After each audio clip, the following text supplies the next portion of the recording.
5 गलतियों के कारण दिव्य शक्तियाँ आती आती चली जाती है।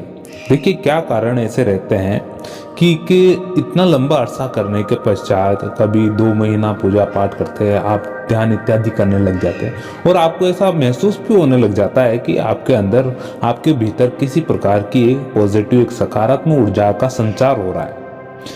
फिर एकाएक एक समय ऐसा आता है कि आपको खुद से ऐसे लगने लग जाता है कि कोई कारण ऐसा बन गया है कि नहीं, अब मुझ में ध्यान लगने में थोड़ी कठिनाई आ रही है, ध्यान बार बार भंग हो रहा है, मेरी पूजा का फल मुझको नहीं मिल रहा है। ये ऐसा क्यों होता है बार बार?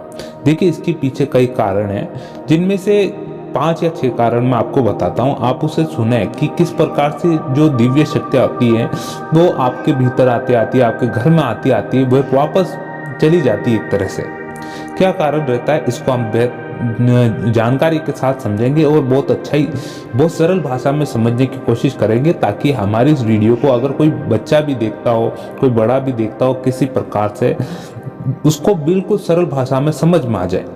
ठीक है, सर्वप्रथम एक कारण बनता है, सबसे बड़ा कारण यह माना जाता है हिंदू सभ्यता में, जो कि हमारा यही है कि आप जब भी घर, जो आपका ध्यान करने वाला यानी पूजा पाठ करते हैं, आपके घर के अंदर जो मंदिर बना रखा आपने, उसके बाहर या फिर मेन गेट पर आप कभी भी जूते चप्पल ना रखें। ये ध्यान से सुने आप अपने मेन गेट पर और आपके जो पूजा गृह है उसके दरवाजे के बाहर यानी उनके आसपास आप जूते चप्पल ये बिल्कुल ना रखें। ध्यान रखें इस चीज़ का। इससे क्या होता है कि आप जब भी अंदर एंटर करते हैं तो काफ़ी घरों के सामने ऐसा होता है कि उनके गेट खोलते ही घर के सामने कपड़े सूखते हैं, कभी चप्पल दिखने लग जाते हैं, जूते ही जूते दिखने लग जाते हैं। ये बिल्कुल गलत है।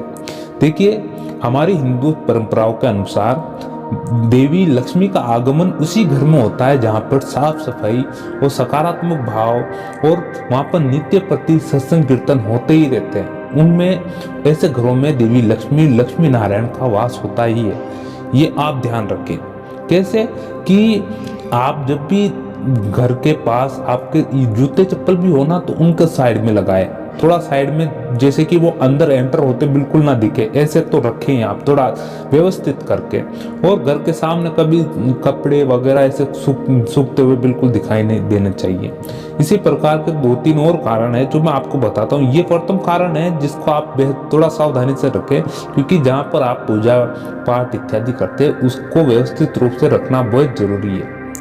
दूसरा कारण आया है कि जब भी आप पूजा पाठ इत्यादि कर लेते हैं, तब आप अपने मंदिर को, जहाँ पर आप पूजा करते हैं, ध्यान इत्यादि करते हैं, जैसे मूर्ति है आपके पास, कोई पोस्टर है किसी देवी देवता का, तो आप पूजा कर लेते हैं। पूजा करने के बाद क्या होता है कि आप उसे लाल कपड़े से ढक दिया करें, क्योंकि उस समय बाद उनका शयन माना जाता है। धार्मिक मान्यता का होना से शयन का समय हो जाता है, यानी देवी देवताओं को शयन का समय हो जाता है। जब उनका जागृति का समय होता है, जब आप पूजा पाठ इत्यादि कर ले, दीपक कर ले, थोड़ी समय रखें, फिर आपको लगता है हाँ 1 घंटा हमने कर लिया है, 1 घंटा खुला रखें, फिर उसके बाद आप उस लाल कपड़े से अपने मंदिर को ढक दें। इस चीज़ का आप ध्यान रखें। अन्यथा ऐसा नहीं करते हैं तो कुछ ना कुछ गड़बड़ होने लगती है। धार्मिक मान्यताओं का अनुसार आप अपने मंदिर को, अपने पूजा स्थल को थोड़ा व्यवस्थित रखने की बहुत कोशिश करें। तीसरा यहाँ पर कारण आया, बहुत अच्छा कारण लगा मुझको, कि आपके घर में से अगर कोई भी व्यक्ति, मैं केवल महिलाओं का नाम नहीं ले रहा हूँ, कोई भी व्यक्ति उठ जाता, अधिकांशतः जो पुरुष समझदार अवस्था में है उठ जाते हैं, सुबह उठते हैं, तो उठते ही आप फ्रेश होके अपने घर के चारों तरफ से झाड़ू लगा लें। हो सके तो घर के बाहर, जो आपके घर के फ्रंट का एरिया है, वहाँ से भी आप झाड़ू लगाएं।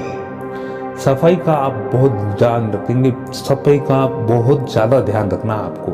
अगर आप अपने जीवन में प्रगति पाना चाहते हैं, कुछ सफलता अर्जित करना चाहते हैं, तो ये मान के चलिए कुछ अच्छी आदतें आपको बहुत आगे तक ले जाएगी। यानी आपको घर के अंदर जो भी उठता है, महिलाएं उठती है, पुरुष उठता है, समझदार, झाड़ू उठाएं और लगाएं पूरे घर में झाड़ू बिल्कुल अच्छे से।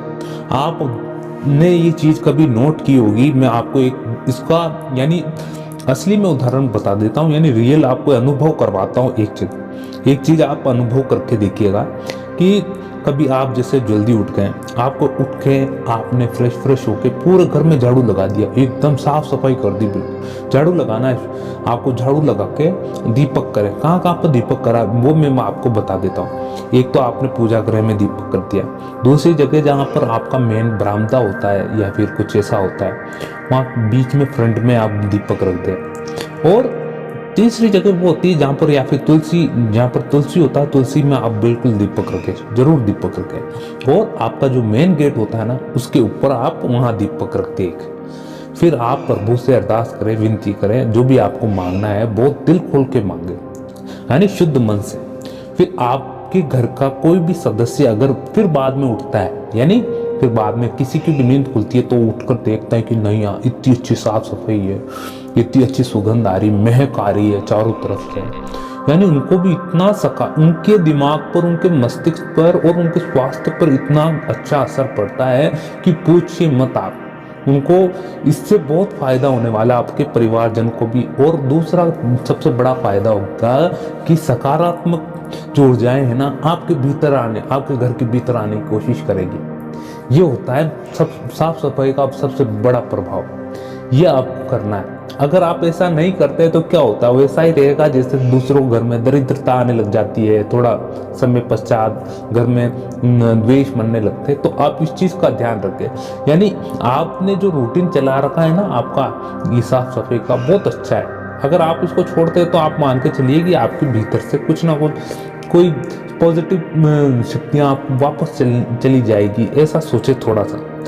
देखिए इसके पश्चात यहाँ पर चौथा मैं एक कारण बता देता हूँ कि महिलाएं होती है जो कि आपने रात्रि को भोजन बनाया, रोटी इत्यादि बनाए, तो वे ध्यान रखें रसोई घर में कभी भी बचा हुआ आटा बिल्कुल भी ना रखें। बचा हुआ जो आटा होता है ना, गूथा हुआ आटा, उसको बिल्कुल भी ना रखें। इसका थोड़ा गहरा ध्यान रखें।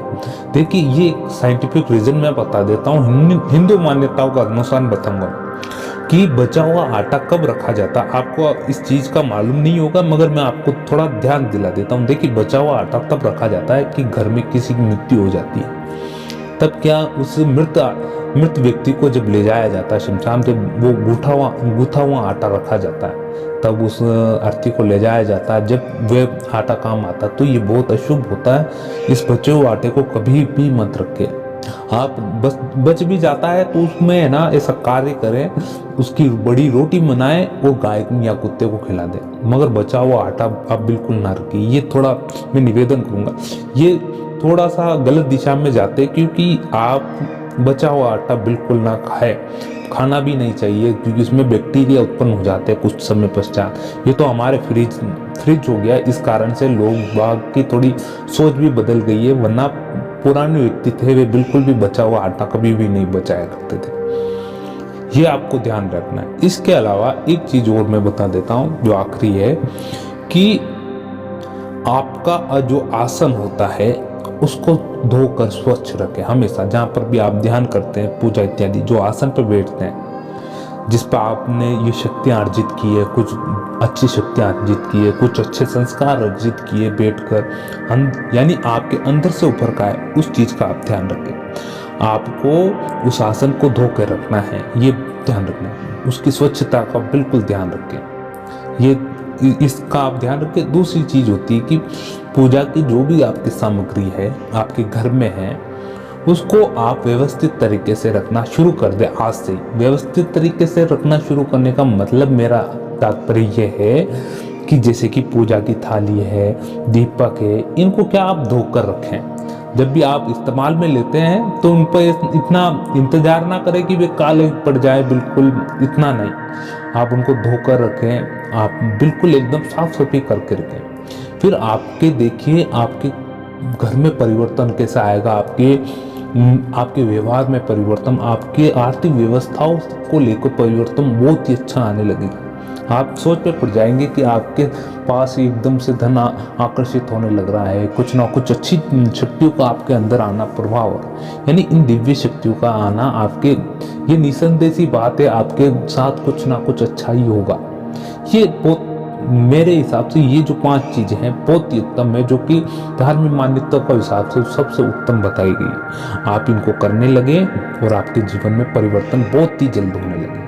आपको अब ये वीडियो कैसा लगा आप जरूर कमेंट करके बताएं, और हम ये वीडियो अगर अच्छा लगता है तो इसको लाइक जरूर करें और कमेंट करके बताएं कि आपको और किस विषय के बारे में जानकारी चाहिए। तब तक के लिए जय सिया राम। ओम नमो भगवते वासुदेवाय।